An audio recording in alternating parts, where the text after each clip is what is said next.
नमस्कार दोस्तों, आप सभी का हमारे YouTube channel simple way study पर स्वागत है। दोस्तों, एक नए वीडियो की शुरुआत करते हैं और इस वीडियो के माध्यम से हम डेली करंट अफेयर्स के वीडियो की शुरुआत कर रहे हैं, जिसके तहत प्रत्येक दिन आपको डेली करंट अफेयर्स का वीडियो आपको मिलेगा और संभवतः ये वीडियो प्रत्येक दिन सुबह 7 बजे के आसपास अपलोड हुआ करेगा। ठीक है, तो इससे आप अपनी डेली करंट अफेयर्स को अपडेट रख सकते हैं। ठीक है, और ये हमारे चैनल पर डेली करंट अफेयर्स का पहला वीडियो है।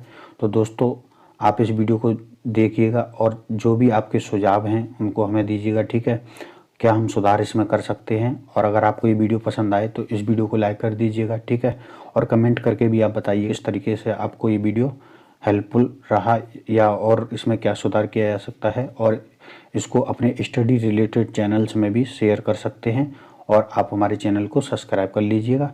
चलिए वीडियो की शुरुआत करते हैं। तो सबसे पहला प्रश्न है, महर्षि वाल्मीकि अंतर्राष्ट्रीय हवाई अड्डे का निर्माण कहाँ हो रहा है। ठीक है, तो इस हवाई अड्डे का निर्माण हो रहा है अयोध्या में। ठीक है, तो उत्तर प्रदेश के अयोध्या में अंतर्राष्ट्रीय हवाई अड्डे का निर्माण, जिसका नाम महर्षि वाल्मीकि अंतर्राष्ट्रीय हवाई अड्डा रखा गया है, तो इसका निर्माण हो रहा है और हाल ही में प्रधानमंत्री नरेंद्र मोदी जी ने इसकी शिलान्यास किया था। ठीक है, तो वर्तमान में उत्तर प्रदेश में कुल 5 अंतर्राष्ट्रीय हवाई अड्डे एवं कुछ घरेलू हवाई अड्डे हैं। ठीक है, जिनमें अंतर्राष्ट्रीय हवाई अड्डों में चौधरी चरण सिंह अंतर्राष्ट्रीय हवाई अड्डा लखनऊ का है, और लाल बहादुर शास्त्री इंटरनेशनल एयरपोर्ट जो वाराणसी में है, और कुशीनगर अंतर्राष्ट्रीय हवाई अड्डा, इसका निर्माण अभी होना है। ठीक है, और अयोध्या अंतर्राष्ट्रीय हवाई अड्डा यही हवाई अड्डा है जिसे महर्षि वाल्मीकि अंतर्राष्ट्रीय हवाई अड्डा नाम दिया गया है, और जेवर अंतर्राष्ट्रीय हवाई अड्डे का निर्माण गौतम बुद्ध नगर जिले में जेवर में हो रहा है। ठीक है, उसके अलावा भी यहाँ पर उत्तर प्रदेश के और भी जो महत्वपूर्ण एयरपोर्ट हैं उनकी लिस्ट दी गई है। ठीक है, तो ये चौधरी चरण सिंह वाला बता चुके हैं हम। तो जैसे चकेरी वाला पूछ लिया जाता है, कानपुर में है। ठीक है, खेरिया वाला आगरा में है। अगला प्रश्न है, श्रीलंका में भारतीय मूल के तमिलों के 200 साल पूरे होने के उपलक्ष्य में किसने डाक टिकट जारी किया है। तो बीजेपी अध्यक्ष जेपी नड्डा ने ये डाक टिकट बीजेपी कार्यालय नई दिल्ली में जारी किया है। ठीक है, तो भाजपा प्रमुख जेपी नड्डा ने श्रीलंका में भारतीय मूल के तमिलों के 200 साल पूरे होने के उपलक्ष्य में एक डाक टिकट जारी किया है। 1823 में तमिलों को चाय, कॉफ़ी और रबर की खेती के लिए अंग्रेज श्रीलंका ले गए थे। ठीक है, तो मजदूरों के रूप में श्रीलंका ले गए थे, तो 1823 में ले गए थे, तो इसके 200 वर्ष पूरे हुए हैं, इसके उपलक्ष्य में जारी किया है। 2017 में नरेंद्र मोदी जी जाफना का दौरा करने वाले पहले भारतीय प्रधानमंत्री थे। तो जाफना जो है श्रीलंका में तमिल बहुल क्षेत्र है। ठीक है, तो इसका दौरा करने वाले वे पहले प्रधानमंत्री थे।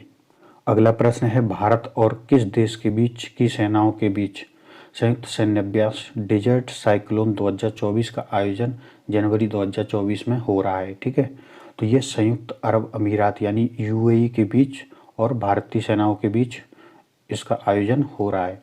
भारत और संयुक्त अरब अमीरात की सेनाओं के बीच संयुक्त सैन्य अभ्यास डेजर्ट साइक्लोन 2024 का आयोजन 2 जनवरी से 15 जनवरी 2024 तक राजस्थान के थार रेगिस्तान में आयोजित किया जाएगा।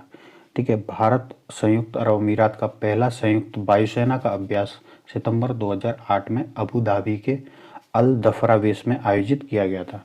तो सिंपली आपको ये नाम याद रखना है कि डेजर्ट साइक्लोन जो एक्सरसाइज है वो किस किस के बीच होती है, और जो 2024 की एक्सरसाइज है वो कहाँ हो रही है, तो थार रेगिस्तान में हो रही है।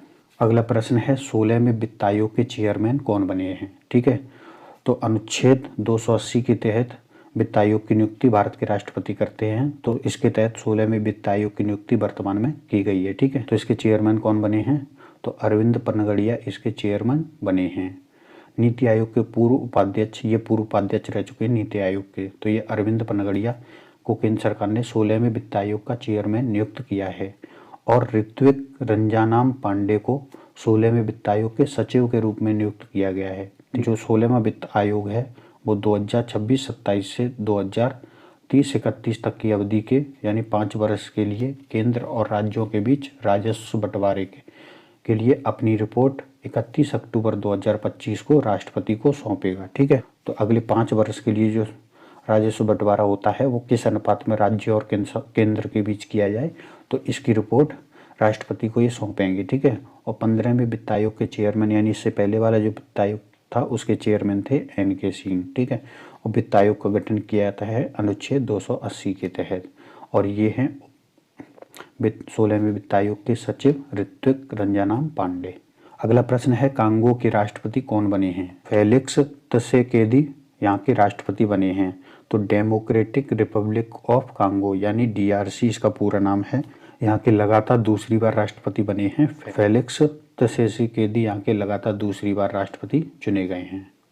अगला प्रश्न है FIH हॉकी 5S विश्व कप 2024 का आयोजन कहाँ किया जा रहा है? तो इसका आयोजन किया जा रहा है ओमान में, इसकी राजधानी मस्कट में इसका आयोजन किया जा रहा है। ठीक है, तो ये हॉकी 5S क्या है इसके बारे में, तो इसमें हॉकी का एक छोटा नया प्रारूप शुरू किया गया है जिसमें प्रत्येक टीम में 5 खिलाड़ी भाग लेते हैं। ठीक है, तो इसका विश्व कप का आयोजन किया जा रहा है ओमान में।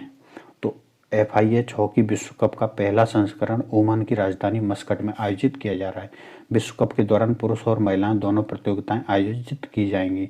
ठीक है, और इसमें प्रत्येक टीम में 5 खिलाड़ी होते हैं। ठीक है, और FIH हॉकी 5S महिला विश्व कप का आयोजन है वो 24 जनवरी से 27 जनवरी के बीच किया जाएगा। और इसमें भारतीय महिला हॉकी टीम की कप्तान रहेंगी रजनी एतिमारपू रहेंगी। भारतीय महिला हॉकी टीम की कप्तान ये गोलकीपर हैं। जबकि FIH हॉकी 5S पुरुष विश्व कप का आयोजन 28 जनवरी से 31 जनवरी के बीच किया जाएगा। और इसमें भारतीय पुरुष हॉकी टीम के कप्तान होंगे सिमरनजीत सिंह। ठीक है, अब हॉकी 5S जो संस्करण है उसके बारे में बात करें तो ये हॉकी का एक नया और छोटा प्रारूप है।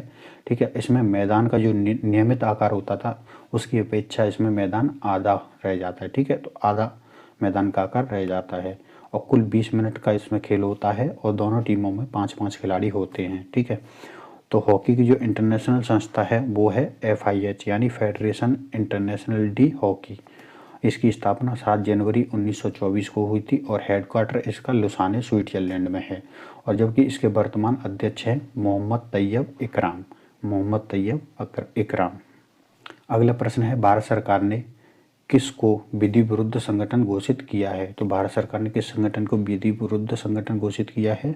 तो ये तहरीक-ए-हुर्रियत को विधि विरुद्ध संगठन घोषित किया है। तो भारत सरकार ने तहरीक-ए-हुर्रियत जम्मू एंड कश्मीर को विधि विरुद्ध संगठन घोषित किया है।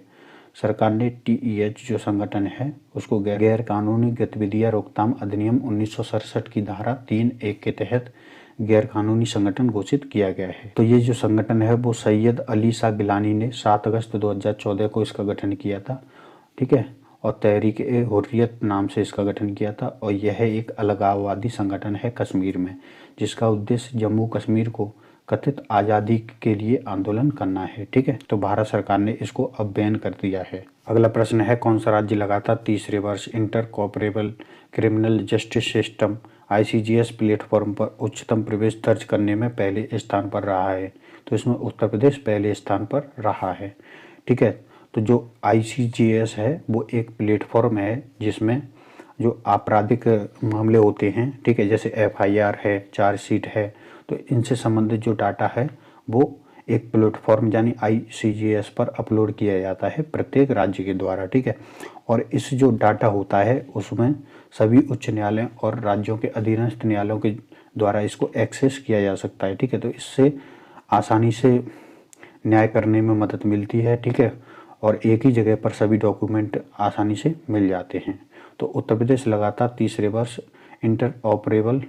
Interoperable criminal justice system platform पर उच्चतम प्रवेश दर्ज करने में पहले स्थान पर रहा है। ठीक है, और इस प्लेटफॉर्म की शुरुआत भारत के सर्वोच्च न्यायालय की ई-समिति के द्वारा भारतीय न्यायपालिका में ICT के कार्यान्वयन के लिए राष्ट्रीय नीति और कार्य योजना की तैयारी के साथ की गई थी। तो इस पर जो दस्तावेज हैं वो दस्तावेज पुलिस द्वारा PDF के रूप में अपलोड किए जाते हैं जिनका उपयोग अदालतों के द्वारा अपनी न्यायिक कार्य के लिए किया जाता है। ठीक है, तो दोस्तों फिलहाल इस वीडियो में इतना ही। अगर आपको वीडियो पसंद आया तो वीडियो को लाइक करिए, चैनल को सब्सक्राइब करिए एवं अपने दोस्तों तक या जो भी आपके पास स्टडी रिलेटेड ग्रुप्स हैं उनमें शेयर कर दीजिए। और दोस्तों डेली करंट अफेयर्स का हमारा ये पहला वीडियो है, तो आपको अगर कोई सुझाव है तो वो भी आप दे सकते हैं।